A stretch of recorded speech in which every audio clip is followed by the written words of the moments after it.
You're listening to the Archaeology Podcast Network.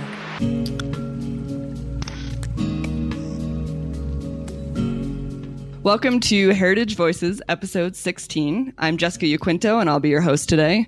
And today we are talking about ethnography with African descendant communities.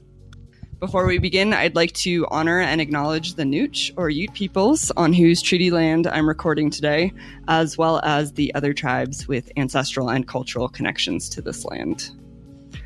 So today we have Dr. Antoinette Jackson on the show. Dr. Jackson is an associate professor of anthropology at the University of South Florida and the director of the University of South Florida Heritage Research Lab. She received her PhD in anthropology from the University of Florida, her MBA from Xavier University, and a BA in computer and information science from Ohio State University, where she also was an All-American 100-meter hurdler. From 2012 to 2016, she served as the National Park Service Regional Cultural Anthropologist for the Southeast region. She is the author of Speaking for the Enslaved, Heritage Interpretation at Antebellum Plantation Sites, available through the Routledge Press, as well as the editor of the Present Past Journal under Ubiquity Press, hosted by University College London and the University of South Florida. So welcome to the show, Dr. Jackson. Thank you so much, Jessica. I'm so happy to be here. And I, too, want to say thank you and acknowledge the ancestral lands on to which this show is being broadcast from. Thank you. Thank you. Well, I'm so excited to have you on here today because, like we talked about a little bit before the show, we talk a lot about Indigenous groups on this podcast, but not as much about other traditional or descendant groups who also have connections to the places we work. And there's a lot of misconceptions out there that because of the special status of tribes, as sovereign nations, that they're the only ones that have traditional cultural properties, or that they're the only ones that need to be considered when we're looking at cultural resources or heritage. And obviously that's not true. So I'm really excited to talk to you because obviously you've worked with quite a few other groups traditionally, or you've worked with African descendant communities in the Southeast and in the Caribbean. And also just because, I'm a ethnographer working in cultural resources and heritage, and it's always exciting when I get to have another ethnographer on the show. And so I'm just really excited to have you. I'm happy to be here. I know we've been trying to make this work for a while, so I'm so happy that we finally connected, and it's looked like it's working. It's working. Yeah. And we met last year at the SFAAs, and you were talking about your Virgin Islands project, which is super interesting, and I definitely want to get into that a little bit later. But to start us out, I'm really interested. You started with it was computer information science, and then you got an MBA, so business, and then into anthropology. So I'm a little curious just what brought you into anthropology. Right. I know that sounds like when people hear that, it seems to be quite a journey, but to me, everything is connected. And so it doesn't seem like such a stretch for me, but really I was doing computer information science, but I got my undergrad degree at Ohio State in that. But when I decided to go into my major, my parents said, my first love has always been journalism and writing and things like that. So that was always something I was doing anyways, but my parents were like, you need to do some skill. You need to get yourself a skill in when you come out of college so that you can make sure you get a job that's going to pay you to what you want to sustain. So I decided to go for the computer science degree, and my father is a chem engineer. So I thought about chem engineering, but I was more compatible and more interested in the computer science aspect. It was more of a challenge to me. And then after I started doing that, working for Lucent Technologies and AT&T, doing that as a computer scientist, I understood that there were other people telling the computer scientists what to do. Like the marketing people would come over and say, the customer needs X, Y, Z, and we need it by then. And I was just like, who are those people? Why, how do they get to tell us, like, how to write the programs or what needed to be written and all those kinds of things. So I decided to go for the MBA because I wanted to be a bridge in that conversation, because oftentimes they would tell us things that they didn't understand, how the process, how it would work on our end to get it done. And Right. there was communications on both ends. So I wanted to be able to be a bridge and create better dialogue. So I got the MBA and was able to, better understand the customer, then translate those kind of needs into the programs and other things that needed to be developed. So that was the impetus for doing the MBA. And then I was recruited to go for a PhD when I was doing the MBA. People were like, people should go into, maybe you should think about getting a PhD. And when I learned about what that meant, I realized you actually have to have a passion if you're going for a PhD. And because it was a lot of work, a lot of time, and plus, I have to, devote at least good 5 years or so of my life. So I started looking around and thinking about really what I loved, and it was writing, travel. And when I heard that, somebody would pay me to read, write, and travel and research, I was like, what? And that was anthropology or any kind of degree sort of like that. And I picked anthropology because I can use it. It could cover all the areas that I was interested in, a little bit of everything in anthropology.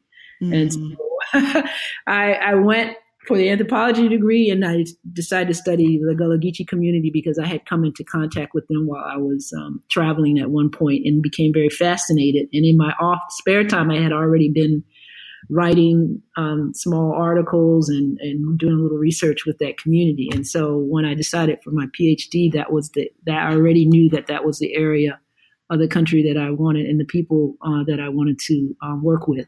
And so I went forward and went for the PhD. And ever since then, the computer science has been very useful to me, and the business aspect, managing grants and like I said, being able to talk to, connect the business needs to the people needs are always out there. So it's all integrated to me.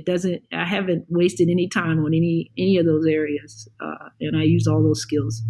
Yeah, I was just going to ask you that. I was going to say, I would imagine that all of those skills really come in handy anyway with this kind of work. Yeah. Mm-hmm. Yeah. I mean, I feel like on the ethnography side, the archaeologists, they do amazing things with computers. And I feel like we kind of get by a little bit on the,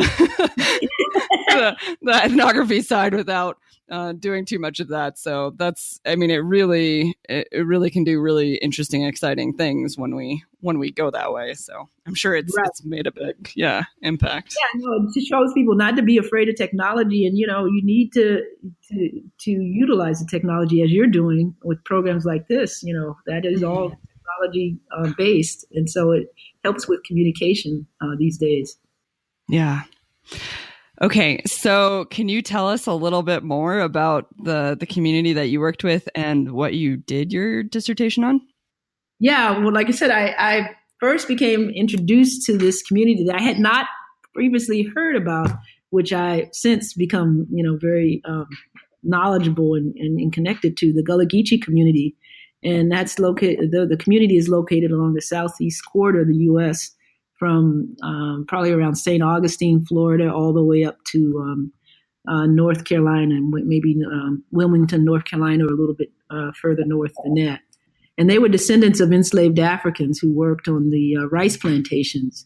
And they have been able to maintain a lot of their cultural connections and religious and artistic practices, mainly because of the isolation at one point those islands had from the mainland. So it was a lot of time that those Africans were pretty much, again, isolated and lived without having the pressures of assimilation in regards to, being not able to speak the language or able to practice the religion that the way they wanted.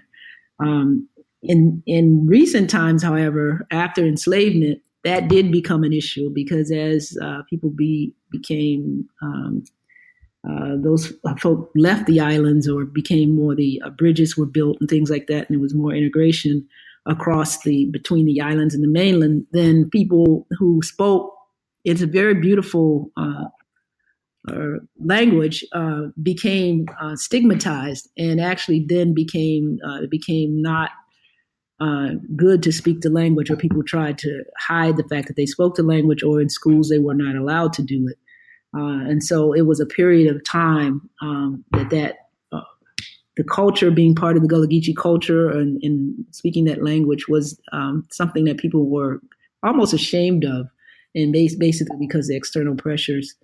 And now, coming full circle, since the Gullah Geechee community along that southeast corridor, the Gullah Geechee Cultural Heritage Corridor has made a national heritage area by Congress in the early, I think it was like 2007 or so.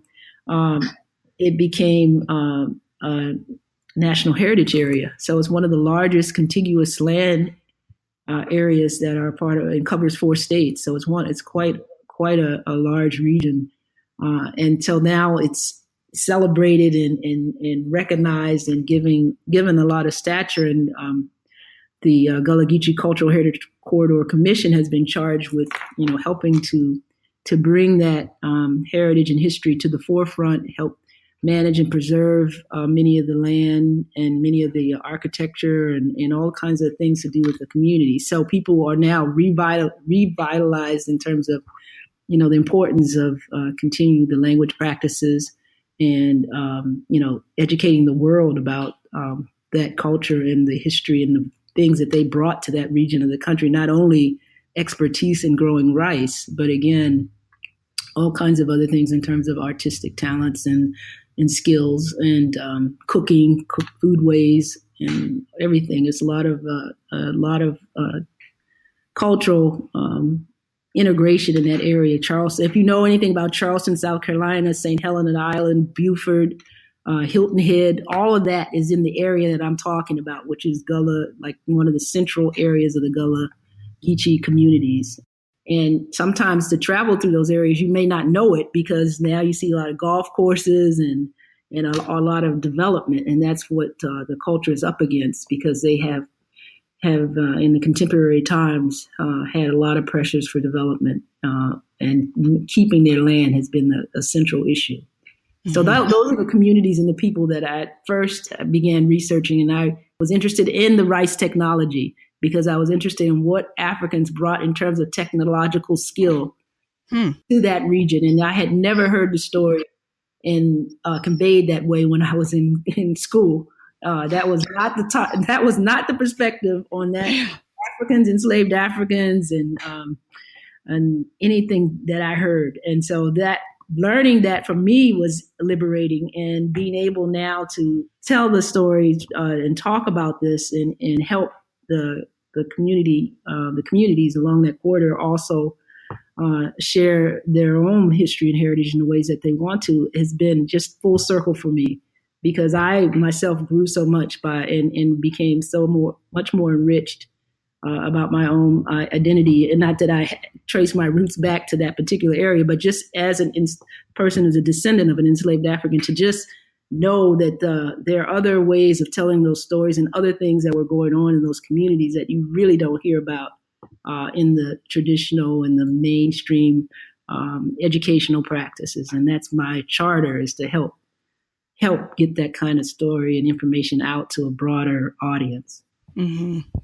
Yeah. So what kind of stories or perspective did that community want to see out there that they weren't seeing out there so far? Yeah. One of the things that struck me with one of the communities in Mount Pleasant, South Carolina, is if you travel in that region, it's just outside of Charleston. And you see all the beautiful baskets, and that area is known for the beautiful sweetgrass baskets that people made and things like that, and used to sell along the highways. But one of the things that I was introduced to families there, and I visited families. And when I came, again, I had a real kind of negative perspective of plantations, and I still do, but I'm just saying that's all I had. Yes. That's all I had. Not that I have love in terms of what happened there. Right. But I did not see the people either. My whole thing about just wipe all this out and this forget about all these things and we don't need to talk about this perspective blinded me to even focusing as now as an ethnographer on people and their stories and their relationship and their connections and understanding how now it wasn't about me, how they related to the environment and their place where they lived all this time. And I had met people who were descendants of plantations who lived within walking distance, who still went to the plantation that their descendants had been enslaved on, people who they could actually name. Right. And I was like, what? And so they would show me cabins and places that they themselves had lived in. And so I was forced to come to grips with the fact that people were relating to this, not, again, they, on the macro level, they understood no one, again, had any love for anything that happened there, total exploitation and all those things. But they also shared with me, the fact that their, the family stories, how they learned to cook and what, or that their uncles were brick makers or builders or how they made the sweetgrass baskets or how, they praised and where they went to church and all those kinds of things. So they were telling me stories about home. And I started looking at those places not only as, a plantation of exploitation, but a place that people called home. Right. And one of the big stories that they told me was that typically the narrative was that in that area, that people were sharecroppers. Like after slavery ended, the next thing was all the people went into sharecropping, meaning they just worked the land for the owner, and maybe they would get a plot of land that the owner would give them or loan to them or lease to them, and they would have to work that. It was still part of the owner's land ownership area, but the Africans enslaved descendants would work there. And so sharecropping was just another way for extended labor contracts with the same owners. And so that was like the narrative that everybody went from descendants of enslaved Africans to sharecroppers to segregation, then integration and all that. But they were telling me that wasn't their story, that most of the time those folk who were working on those plantations were not sharecroppers, although that was the label that was given to them by historians or people who just came and saw what was going on. They saw that the African descendants maybe been living in some of those cabins that are located particularly like I'm talking about Sneak Farm Plantation and Boone Hill Plantation, that those Africans they were staying there during the week, but they owned their own land, their own homes and everything else. So they were getting paid and they were staying in those places and those cabins or on the properties, but they were actually getting paid a wage. And so for whatever reason, it was easier or people just didn't bother to talk to people to find out like what was going on. And so, and when I checked the records, a lot of times the records too show that you can only have one choice. You can either be a landowner or paid wage laborer or landowner. Like there was no way to capture the complexity of the way people were living in the boxes that people had to check off a either or kind of a thing. And so that also supported the fact that people were, slotted only in one category or the other when they spanned multiple categories. Right. And so, and then again, people were telling me about the various skill sets they had. And I noticed in the census records on that time, they talked about the same kind of skill sets, but those skill sets were not attributed to descendants of enslaved Africans, but although those African descendants were doing things like brick makers and coopers, people who made barrels and all kinds of skilled labor were listed, the gardeners and everything, midwives and plantation managers and all those kinds of things were listed, but they were usually, the credibility for the titles were not necessarily associated with enslaved Africans, although in dialogue and in narrative, you see that all the work were actually, those were the people who were doing the labor. And so just understanding the laboring titles and giving laboring roles, matching those to the actual roles that the census deemed the census takers, or the way that those kinds of recordings where people knew who those laborers are by title. I started matching people's laboring roles that I interviewed with those actual titles that show up in the census, and showing that, those were the same people, those were the people doing those roles, and that, the titles were appropriately should be appropriately connected to those people in those communities. So that was one of the, again, the whole thing about sharecroppers was one of the big things that they would talk to me, because they wanted me to tell everybody that wasn't their situation in that area. Right. Not saying that people weren't sharecroppers other places, but in that particular story, that wasn't their story. Mm-hmm. Right. And they hadn't necessarily, I imagine, gotten the opportunity to tell their own story prior to that. Right. That's exactly right. Sitting down and having somebody talk to them and hearing, the stories and the ways that they, wanted to be represented or talked about themselves was not there prior. Mm-hmm. And then, or if it was there, people didn't use that material in the way that they, talked about that community. Because oftentimes I find lots of things are in the records, in the archival record. If you're asking a particular question or looking at it in a different way, it's right there. But it depends on who wants to tell the story and what they want to share. Right. Okay, so we're actually at our first break, so we will be back here in a moment. This network is supported by our listeners. You can become a supporting member by going to arcpodnet.com/members and signing up. As a supporting member, you have access to high-quality downloads of each show and a discount at our online store, and access to show hosts on a members-only Slack team. For professional members, we'll have training shows and other special content offered throughout the year. Once again, go to arcpodnet.com/members to support the network and get some great extras and swag in the process. That's arcpodnet.com/members. All right, and we are back. Okay, so one thing that I'm really curious about, since I heard you already talk about the Virgin Islands project, is how that differed from the experience that you're talking about for your dissertation work. So first, if you could talk about just what that project was and give everyone else a little bit of an overview. And second, maybe if you could talk a little bit about how they wanted to be represented and whether that was similar or different from your dissertation community. Yes.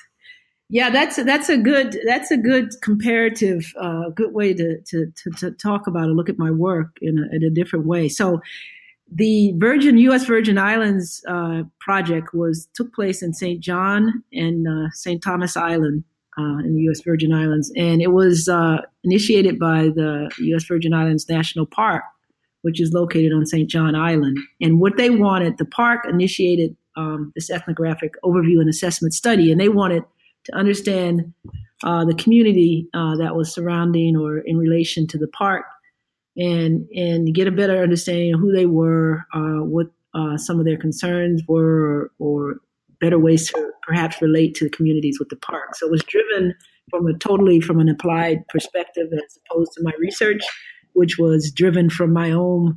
It started out from my own interest in what was going on in these rice plantation communities and in my own kind of research questions, and then broadening from there.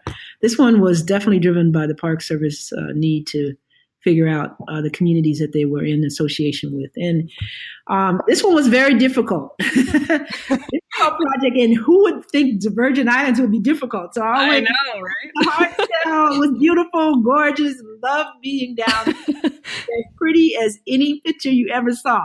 It was, and that's going to bring me to my recent issue or concerns now.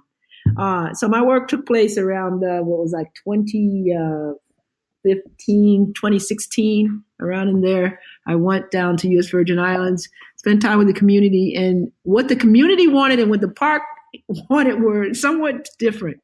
I told you the community, this is one of the first times that I was amongst a community, actually did not want basically in general, they were hesitant. They were very leery of the park and my association with the park, what I was going to do with the materials, whether or not they wanted to be in conversation in that conversation at that time. And so it became because they had issues with land management, resources to do with land. The park, I don't know if anyone knows that the U.S. Virgin Islands and St. John, about 80 to 90% of the land areas is a park. So the national park pretty much takes up most of the island, although there were communities that have been there longer than the park and had other associations, which is part of the problem, part of the issue.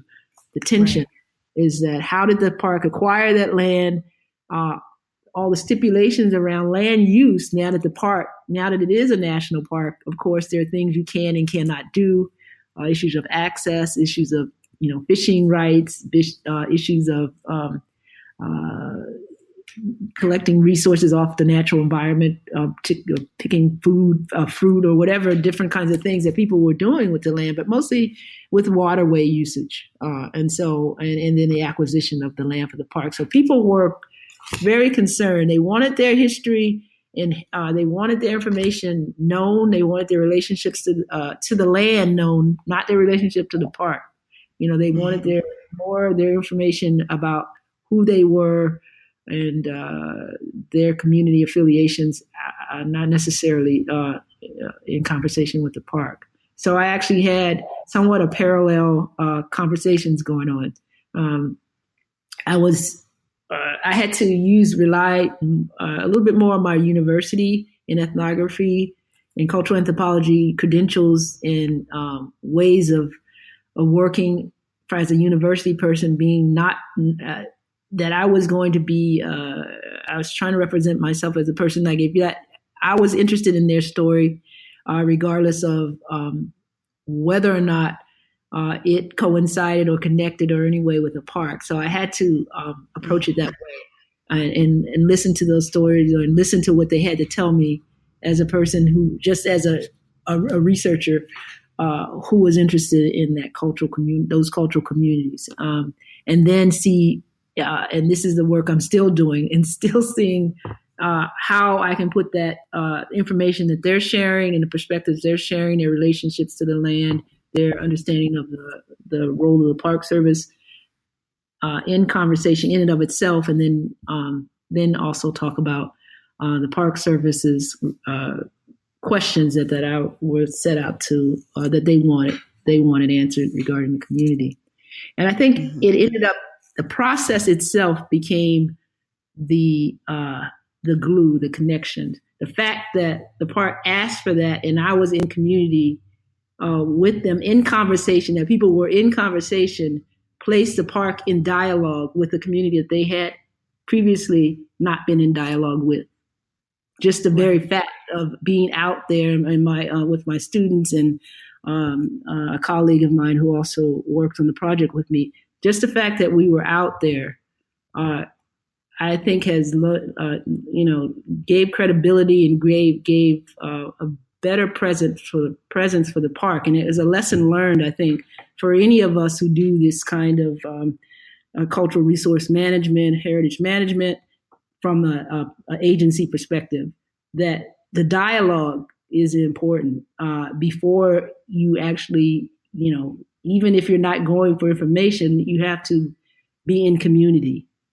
And the fact that we were in community. We were going, like ethnographers and cultural anthropologists, people like this do. We're going to churches. We're going to family parties and gathering places where people are that have nothing necessarily to do with anything to do with work. We're just being with people where they are.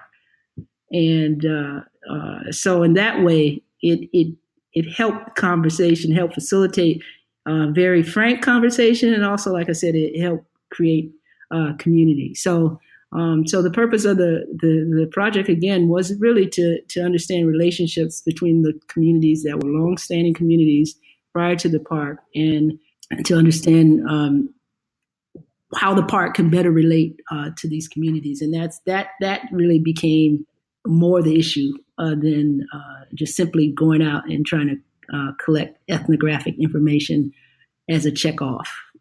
Relationship building became the biggest issue. Right.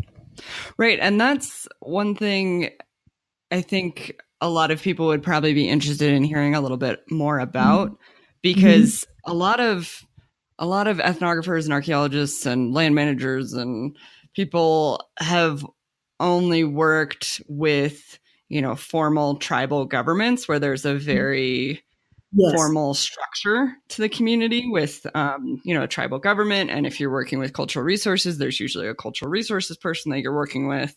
And it's, not to say that doesn't also have its own issues, but it's a lot more clear. And I've worked with both. I've worked with American Indian communities, and then mostly Hispanic communities have been the other type of community that I've worked with. But it's just not as straightforward on how you approach that community. And so maybe if you could talk a little bit about your methods for approaching the community, then that way, if these people are going to be approaching other types of communities, they might have a little bit more of an idea of appropriate ways to do that. Yeah, and every community, every project of this sort that I've done, so I'm not saying that any of these particular ways will work in every situation or any other situation, but the thing that will work is that you have to learn it from the people in the community that you're working with. And first of all, it starts out with, as anything, you're right. There are no formal protocols, but you have to understand what the way the community operates, and that ends up being the first and foremost. And everybody can probably relate to this one is, you have to have respect and greet. And I found, and I was telling my students that as soon as we are there, every action that we take was being noticed, was being conveyed to others. Whether or not how we spoke to one person was going to impact whether or not we probably were going to be able to speak to other people. Whether or not we greeted somebody, whether or not we went in the store and like I said, show the appropriate respect and asking for something, or calling people by their name or their titles and things like that. All of that, whether you were actually formally in an interview mode or in conversation to find out information, or just casually walking around the community. And I think the casual part is the first part that people start to pay attention. How you're handling yourself, how you're dressing, how you're, again, basically greeting and being with them. So that is important. Don't underestimate that at all. And one person, everybody represents everybody else in the group. So, people, again, are watching you as a representative of the entire group. So you have to be very mindful of that. Right. And then I learned, you may start to make connections. You have to start to learn the families, or in my case, it was families that I started to learn who the families were. And I might have had some information from the background research from the Park Service and some of the people that they had as initial contact people for me. But beyond that, it was, again, individual conversations and learning major families.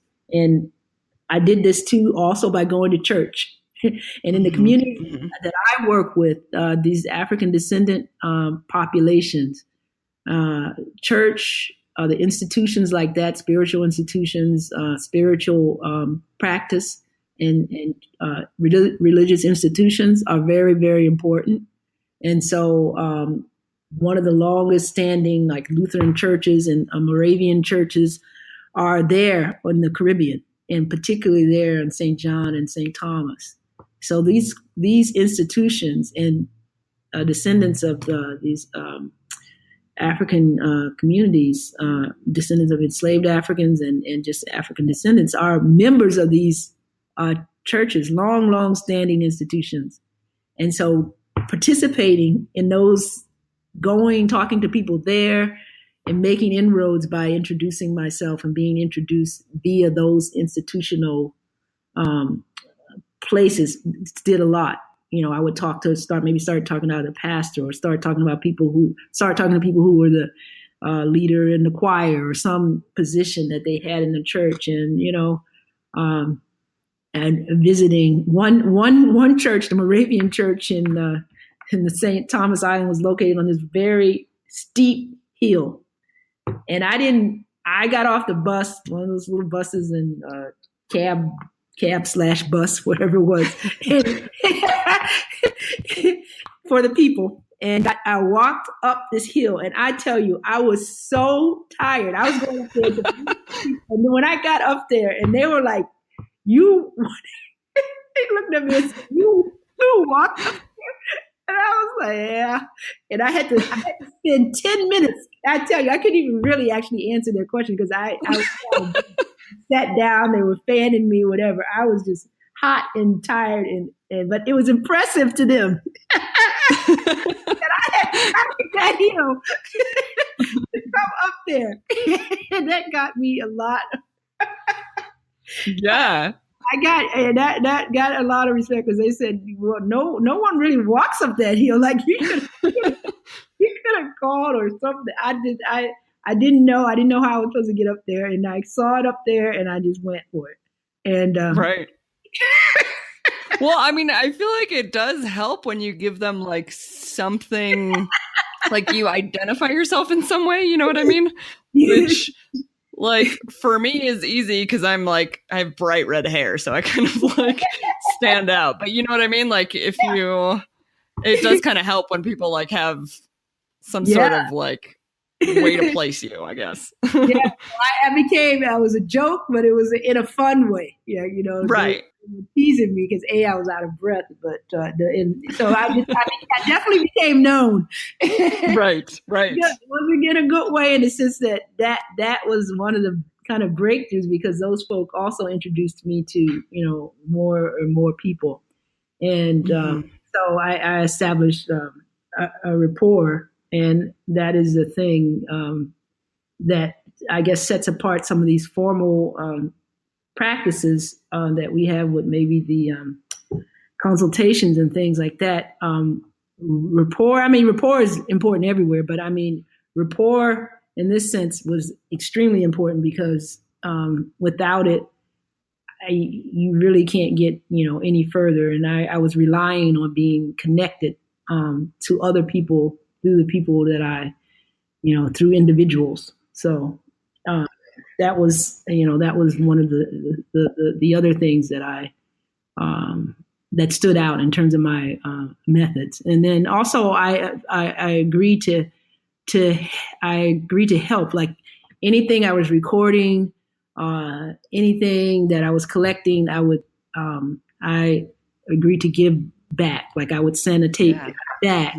And things like that. And I always told people, if they decided they didn't want to do it or whatever, that I would stop, or that they would have, I wouldn't use their material. And one person tested me.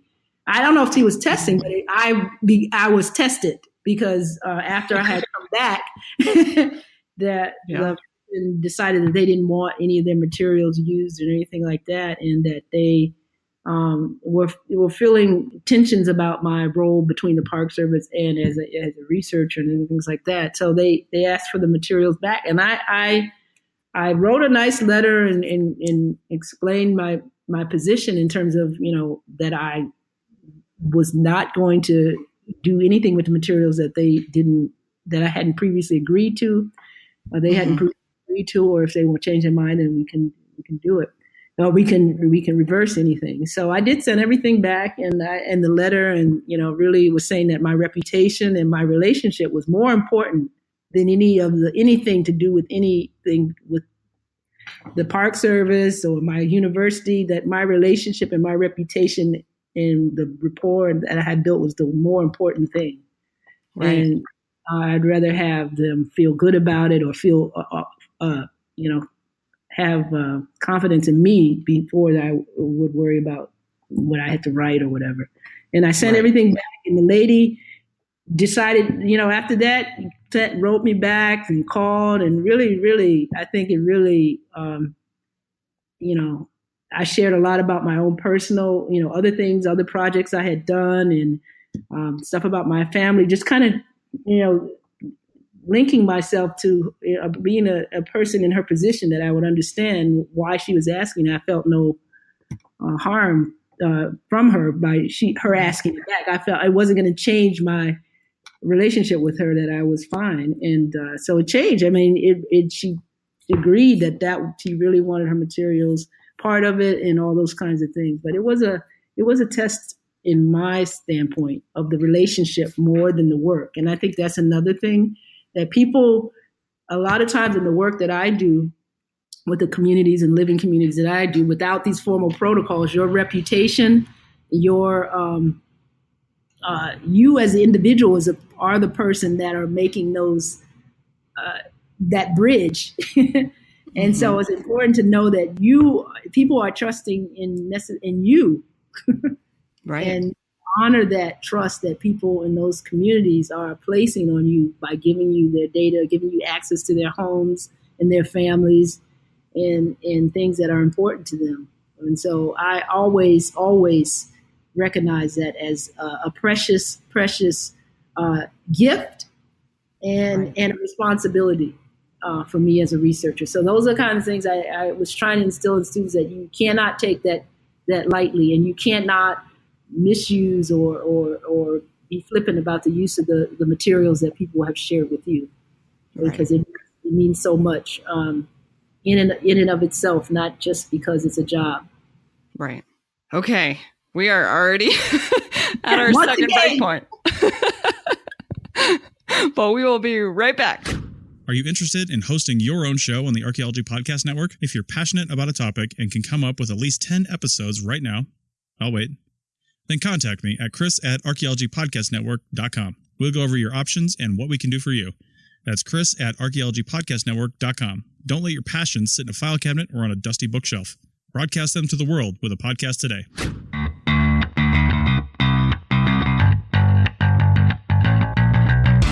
Are you tired of the webinars and training offered by the big organizations not being free for members and not really covering what we need? Team Black has the answers. Check out arccert.black/main for our upcoming webinar schedule. All of our webinars happen once a month, and seating is limited. Learn everything from field tech basics to drones to digital workflows. We have more classes coming online every month. Classes are always 1 hour and cost just $20.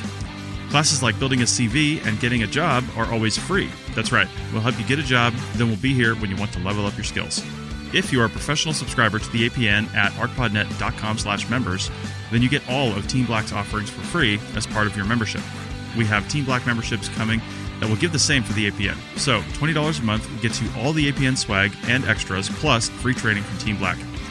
So check out arccert.black for more information and level up your skill set today. That's arccert.black. Now back to the show.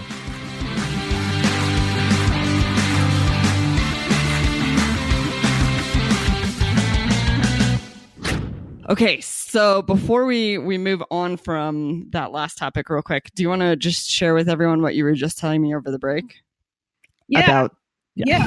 Over the break, we were talking about continuing on the U.S. Virgin Islands, and I was saying since the hurricanes last year, much of the research that I've done has become even more important in the sense that a lot of the places that I visited, a lot of the structures and things are no longer there. The island suffered severe damage. Even the National Park Service site was down for quite a while. So it shows, again, more responsibility, because a lot of the history, a lot of the materials that people gave to me in terms of books and documents and pictures, I have those in my possession. So the preservation of some of those things, one of the last kind of ethnographic forays into those communities was some of the work that my students and I did in my colleague. So the responsibility of as those islands and those communities rebuild and get back on their feet, the work that we've collected are the repository. So that becomes the ethnography as instrumental to the preservation, perhaps, in some of these communities, because I may have the only remaining record or something that people entrusted me with at that time. So now I feel even more a greater responsibility. And I was just thinking about recovery of actual intangible and cultural resources, and how to facilitate that with communities that have been hit by hurricanes, because we always talk about the structures, but now I'm talking about much of the information people shared about stories about where the trees and the kinds of things that they might have had on their property, some of their graves and things like that may have moved or no longer accessible. So all that are things that at that point, at that snapshot in time, everything was there, solid, and now it's changed. And so I'm going to be going back in the near, maybe this summer or next fall, and try to pick up a little bit and see where we left off and what needs to be done in that regard. Okay, so would you mind talking a little bit? I'm curious, you were talking about how you kind of had to approach this project more as a university researcher, as an individual, than in some ways as a Park Service contractor. Mm-hmm. So I'm curious how that is different, I imagine, from your experience running the Southeast Region Ethnography program, and what your role was there and what that was like. Yeah. Yes. I between 2012 to 2016, I was the chief cultural anthropologist for the Southeast region, and that experience was fantastic and challenging. Coming out of a university setting and actually I've done a lot of Park Service work in the past, and so that was not new working in Park Service on Park Service projects, but being I say within the system more than I had been before, gave me a whole nother understanding of how the different units work together, because it's the cultural anthropology, it's the history, it's museum people, it's the archaeologists, and how all those different ways of dealing with community work together was an eye-opener for me. And I think I was more surprised because it was more silos than I had thought. But I also was very impressed by the power that's possible within institutions such as the National Park Service. The way that you can get your information out across a broad range of audiences, and the access I had to many communities, and by virtue of them being within the region I was operating in. So I had access to all the parks in the region, and able to work with not only myself on a project, but work with others who were doing ethnographic work. And so I had a broader breadth of information and insight. And so that was it was quite illuminating in terms of the power of the park and the responsibility of the park, and the gaps that are still there in terms of relationship building, in terms of the types of stories and information that is conveyed by this machine called the National Park Service, how they do that, how that tool is used or can be used. And, there is a lot of room to continue to use that for to bring in more variety of community, diversity of communities, of diversity of types of stories. And that was actually the function that I had as the ethnographer and cultural anthropologist in that region, was to bring in those kinds of stories and communities that the park had traditionally not engaged with. And so, again, a lot of African descendant communities, different types of religious communities, maybe gender issues, different gendered communities, and things like that. And I also worked with tribal communities, which was the core of the National Park Service's mission in many of their parks. So those communities were definitely represented. But just bringing in a wider variety of ways that the park is present in these communities was an eye opener, I think, for the park and for the communities in terms of actually, being able to be part of something in a different kind of way than they had been called on before. And actually to convey knowledge and to be asked for their stories that were going to be used in a different kind of way, as opposed to maybe working for the Park Service as laborers of some sort.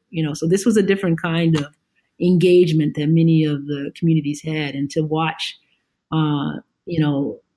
the response and that people had when they realized that, the information that they had was really something valuable, going to be used, was exciting. Yeah, and that's really the main reason why I wanted to have you on this podcast is that there's a lot of groups that really get ignored in cultural resources and heritage. And I think that your project it's Archery? Is that what the town's called? Yes, Archery, Georgia. Yes, exactly. Right. Is a really interesting example of, usually one story getting told and another story getting more ignored, but I'll let you introduce that one. Yeah, that's a good read, because I almost just went on into it at the end of part of that conversation, because you're right, it's a natural kind of flow, and that was the project I really had in mind as I was describing people who became a different kind of voice within the Park Service as a result of their participation in one of these ethnographic projects. And so I had the pleasure and the honor, really, of being able to work in a community named Archery, Georgia, which was the boyhood home of President Jimmy Carter. And he grew up there, and the Archery, Georgia is a predominantly African American and African descendant community. And that is a community that in which President Carter was raised. Now, the story we hear about Archery and planes and all that really centers around, of course, President Jimmy Carter. But right. And rightly so, President Carter. But what I learned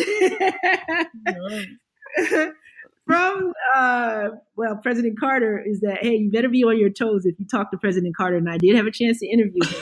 I tell you, it was quite a surreal moment. Yeah, that's what I was going to ask you. Like, how nervous do you get before interviewing? And you don't know in advance because it's the president, so they don't telegraph these things. So one day, all I knew is I was going to have an interview with him, and this is the short version, because getting the interview was it was a process. But when I finally was able to get audience, I had to do it. First couple attempts were failed attempts, because he said, I already answered all those questions in previous interviews. So do your homework. So I had to go back to the drawing board, and I did. Yeah. And that meant doing research in the community of Archery, finding out information from the African descendant community and people who lived and worked in that community at the time that President Carter grew up, and just learning different parts of stories, the story of the cemetery, story of people, families, things that were going on that President Carter himself did not know in the detail that the research was able to reveal for me, that people had shared. And so he lived near the community, but I found that it was the east, one side of the county line and the other side. And he lived, depending on which side of the county line you were on, you had a different kind of perspective.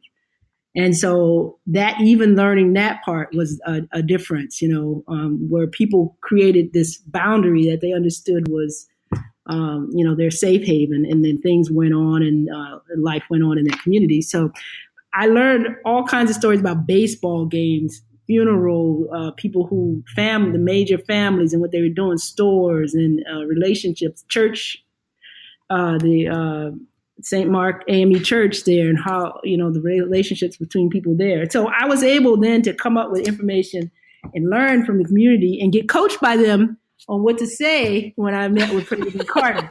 And so that helped, because I finally got audience with President Carter. It was because I actually myself felt more confident, because I actually knew that we had, spent time really, the elders had taken us to the cemetery and really went over, graves that people didn't even know before that weren't marked. And they started, being able to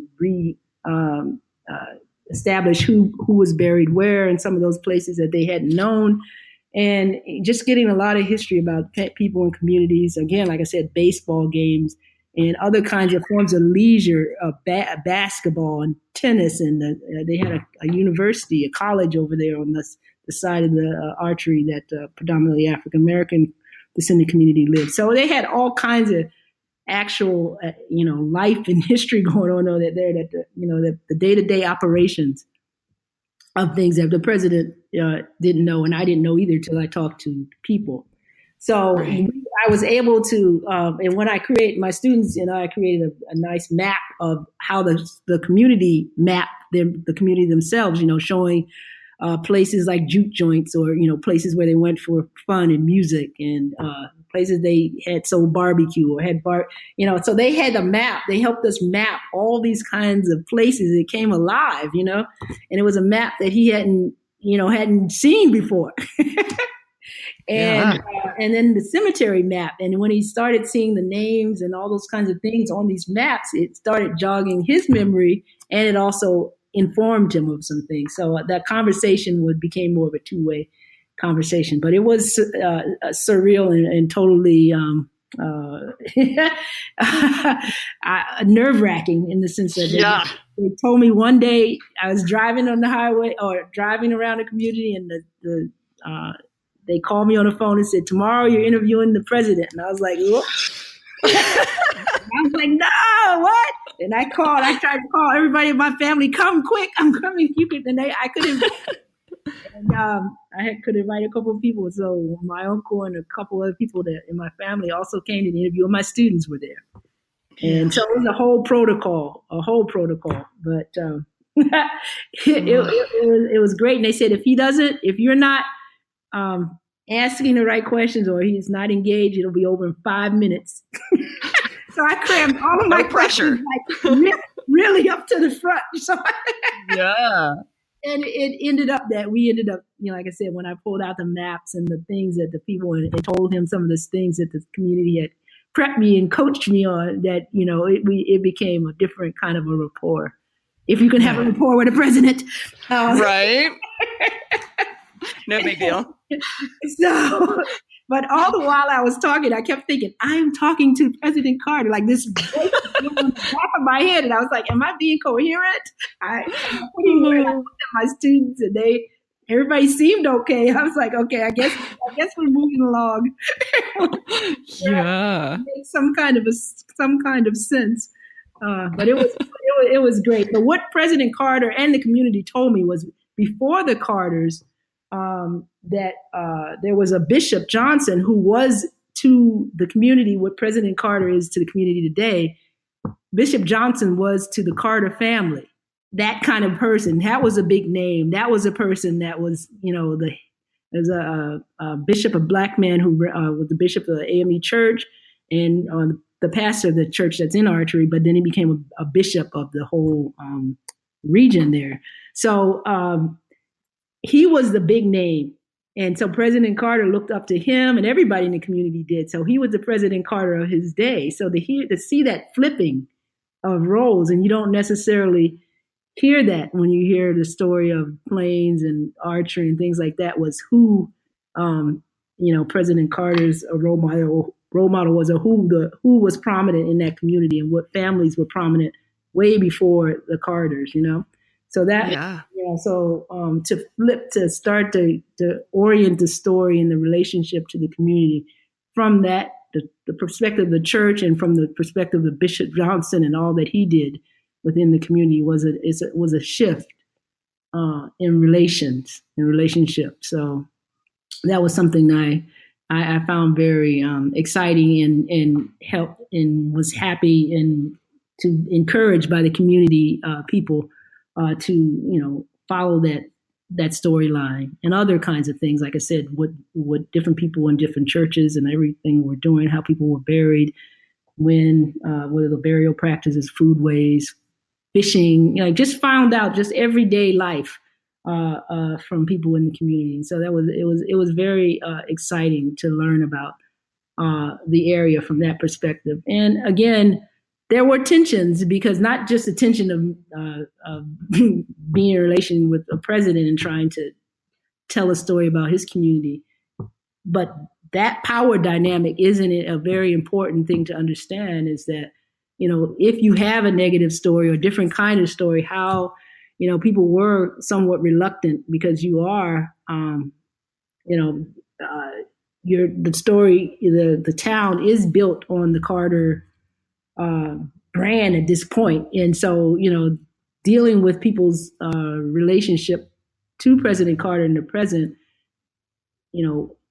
took a lot of managing too, in terms of really, some people didn't want to talk one way or the other, because again, they didn't want to jeopardize perhaps their positionality. So, right. So there are power, definitely were issues of power and power dynamics, but I think on the whole, the fact that the community felt that they were able to, tell a more comprehensive story other than saying just the little town of Archery where President Carter grew up, that just to have some real life stories and community perspective on that place called Archery was a very important part of the work that I've done so far. It was a training ground for my students who really became engaged with the community. And, we did all, like, as I always said, we did everything from barbecues at churches to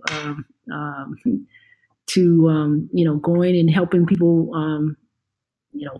find wells and the baseball field, like things that they had that way back in the woods that they knew that was there, but they hadn't had any reason to go maybe think about where those things were anymore, because no one cared, and we cared where these things were located and how they meant and what they meant, and how we got the mapping. We were very concerned about getting the map from their perspective. So it was quite a very engaging and enriching project from the method standpoint, in terms of the actual doing the field work, to the actual knowledge that we ourselves gathered, and the pride that the community got, because we made beautiful posters and left materials in the church. And if you go to the churches there are posters and the things the students put together with the history of some of the maps and some of the histories of the college that was there, and everything are on some of these posters and online on the Heritage Lab site. That people were very surprised that we would put together little bit of pieces of information we got from each person into a very comprehensive and cohesive story. And I think they were quite pleasantly surprised, what their information, how it was used and how it was presented. Okay. I could talk about this topic, I'm sure, forever. But there's a couple more things I want to make sure we get to real quick. So lightning round of talking about a couple of things. You mentioned first the Heritage Research Lab. Could you real briefly give everyone an idea of what that is?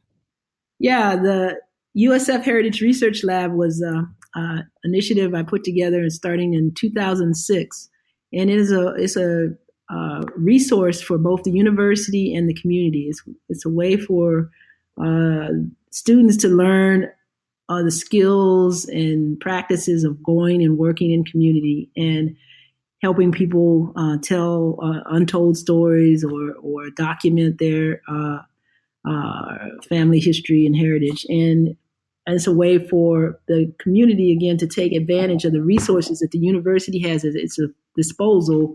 Universities such as USF has a lot of access to libraries and research tools and engines that average person in community may not have, or the wherewithal to perhaps navigate those structures. So we go out, find projects that are important to people in the community, and actually do apply projects as part of a class or project effort where students get a chance to learn how to do research and also create a product or give a contribution that is directly related to something the community wanted. And one of our longstanding projects with Sulphur Springs Museum and Heritage Center, we started working with that community from the very beginning when they had nothing, in terms of no structure, no formal structure for a museum or any place to house it. My students came up with helped develop the website,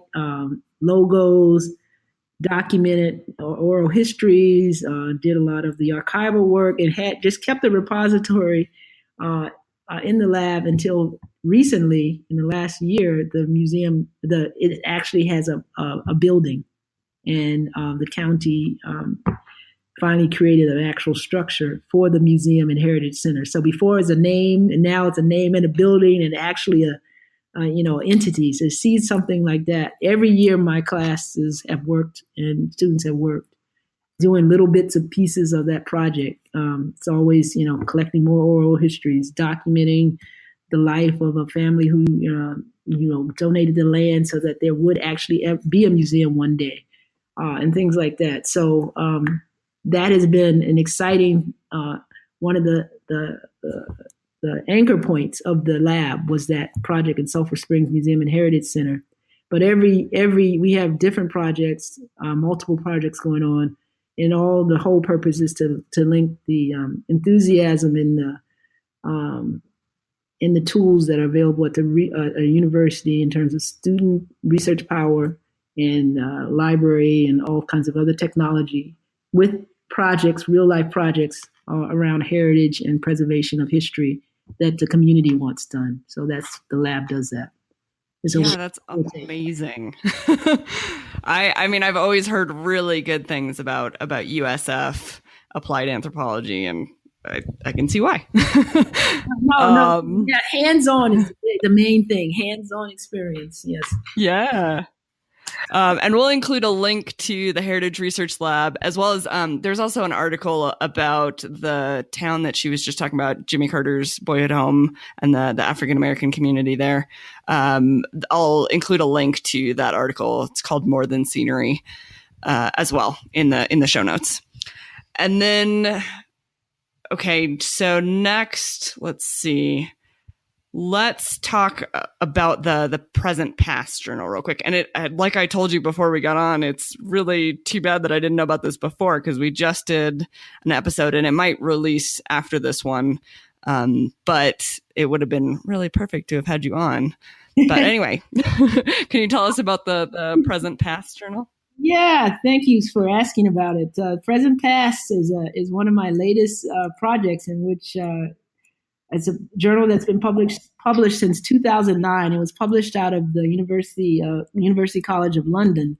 And the focus is on all topics to do with cultural heritage, public archaeology, museum studies, public history, sociology, memory studies, and geography. So we're looking at heritage contemporarily and in the present and in the past, and all the issues associated with people doing heritage preservation work, memory work in communities and things like that. So we're looking at the challenges and the new directions that people are taking in terms of digital heritage and things like that. That's one of our articles and things that you see covered in the journal, the issues of digital heritage now.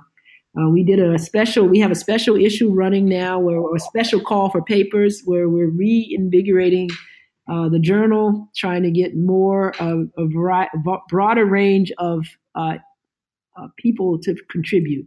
Again, it was at one point centrally located at the University College of London, and now that I'm the editor, we are co-locating with the University of South Florida in Tampa. So we are, shifting some of the focus to include more articles and things from U.S. Sites, but it's a totally international journal. But we're partnering to make sure we have a more cultural presence. It had a heavy archaeological presence before because it was run out of an archaeology kind of unit of the University College of London, and now my focus, since my specialty is cultural heritage, we're again trying to make that a better balance between the archaeology and the cultural heritage. So yeah, oh boy, do I feel you there. So we have a great board, editorial board. So if you go out there and take a look, you want to contribute. The turnaround is pretty. We try to get the articles in and out, and but the editorial board is quite impressive, and you'll see some of the recent articles that are out there that are quite interesting. Awesome. Yeah, and we can include a link to that as well. And if you have a special call for papers or anything, let me know, and I can put that in the show notes as well. Okay. And then, I think the last thing is your book. So your book is Speaking for the Enslaved, Heritage Interpretation at Antebellum Plantation Sites, and it's through the Routledge Press. So could you tell everyone a little bit about that? Yeah, the Speaking for the Enslaved is pretty much a culmination of much of the work that I was doing when I mentioned about my dissertation work in the Gullah Geechee communities, but it looks at many of the plantations up and down the Southeast Corridor where I spent time doing research. Kingsley Plantation, Jahasi Island, what else is in there? Mount Pleasant, Sneak Farm plantations there, and then Michelle Obama's Springfield Plantation, where it was her ancestral descendants are from that plantation, and so that's all that's featured in the book. And again, it looks at the complexity of plantation spaces, and each place has its own. Again, you'll see its own unique story, its own unique perspective, and enters into and complicates the story in a different way. And so I give examples in each of those plantations and how they complicate things by bringing forth information that has not previously been talked about. Particularly the Kingsley Plantation looks at the dynamics, the gender dynamics of a Black woman who actually owned enslaved African woman who actually was a mistress to the plantation owner, but their partnership, if you want to call it that, produced. So that's a whole complex story, but right away in that little snippet, it's a lot. I can't even distill it down into even saying the relationship already talks about some of the issues that are raised in the book. How do you deal with that? Those kinds of complications of mistress plantation owner relationships resulting in Anna Kingsley being a businesswoman herself and managing plantation and actually owning enslaved people herself. So that's a very complex story, and it's unfolds to the present. All of my stories link back to the present. All right, so that's another interesting thing, because most stories people go back and they talk about what those plantations were like in the past, but my segue is usually from what's happening now. What are the tensions now? Entering into that conversation, and then go back in history and come back forward. So they're not, old stories. They're very contemporary. Again, the one with Michelle Obama is very contemporary because it brings in her conversation, and then we go back to see what the history of that plantation site was like. But first of all, the complicated dialogue about her own relationship with that plantation history is part of the thing that I talk about. So the book is it's a culmination of much of the work I've done on plantation communities up until 2011 or so. So go out and get it. And here's what I have to say, because like I said, I try to make it linked to the present. So that's the key to it. And I'm working on a new book with Routledge Press too.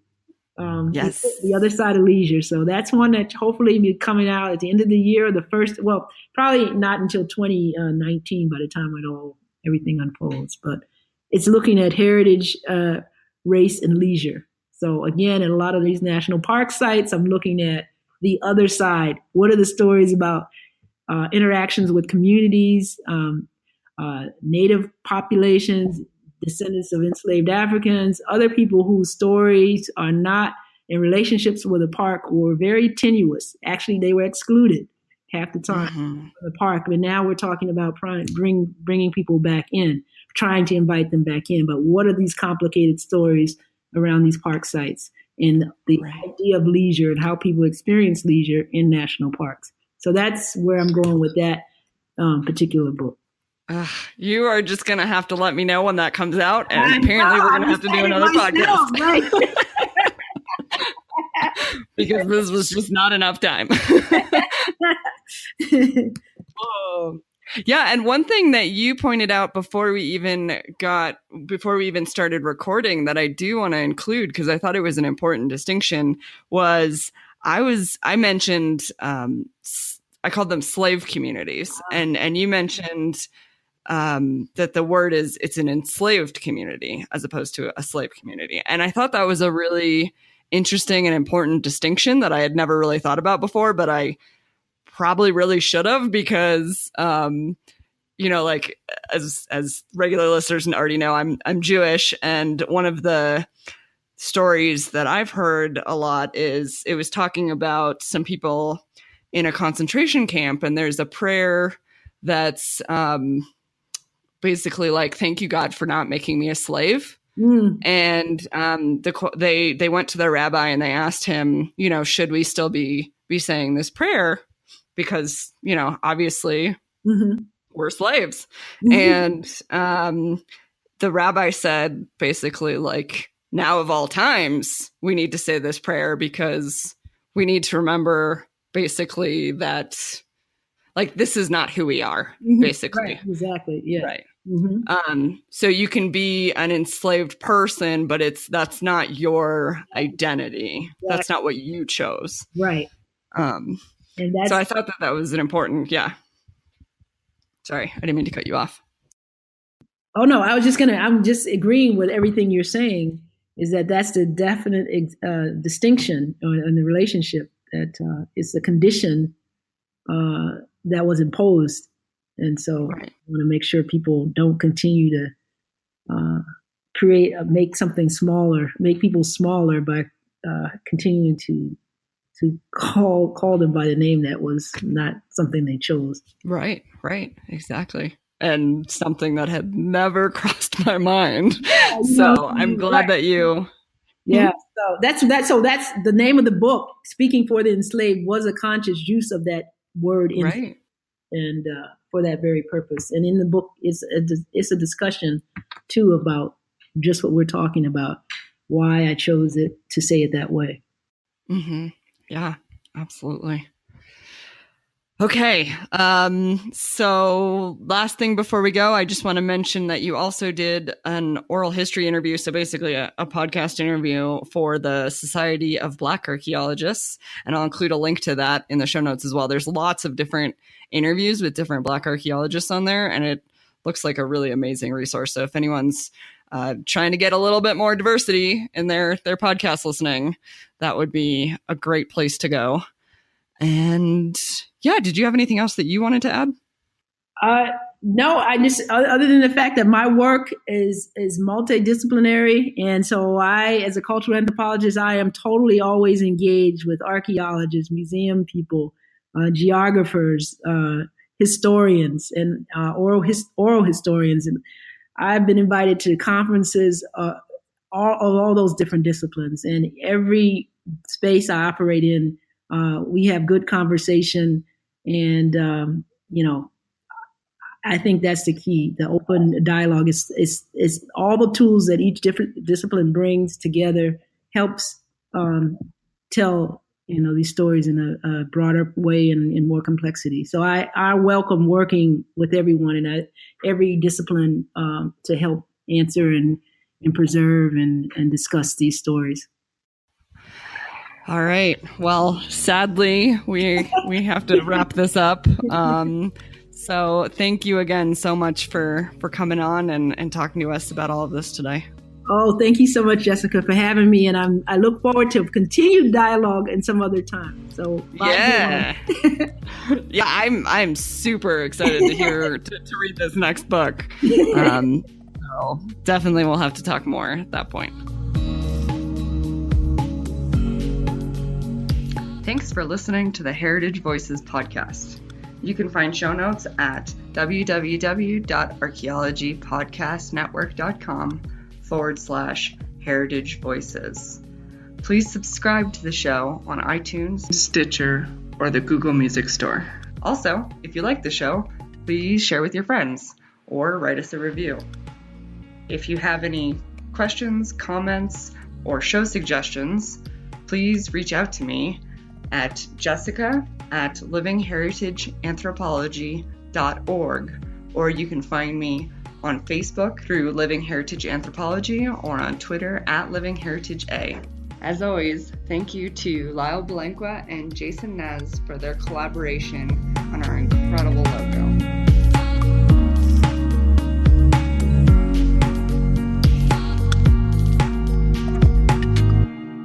This show is produced by the Archaeology Podcast Network, Chris Webster and Tristan Boyle in Reno, Nevada at the Reno Collective. This has been a presentation of the Archaeology Podcast Network. Visit us on the web for show notes and other podcasts at www.archpodnet.com. Contact us at chris@archaeologypodcastnetwork.com. Thanks again for listening to this episode and for supporting the Archaeology Podcast Network. If you want these shows to keep going, consider becoming a member for just $7.99 US a month. That's cheaper than a venti quad eggnog latte. Go to archpodnet.com/members for more info.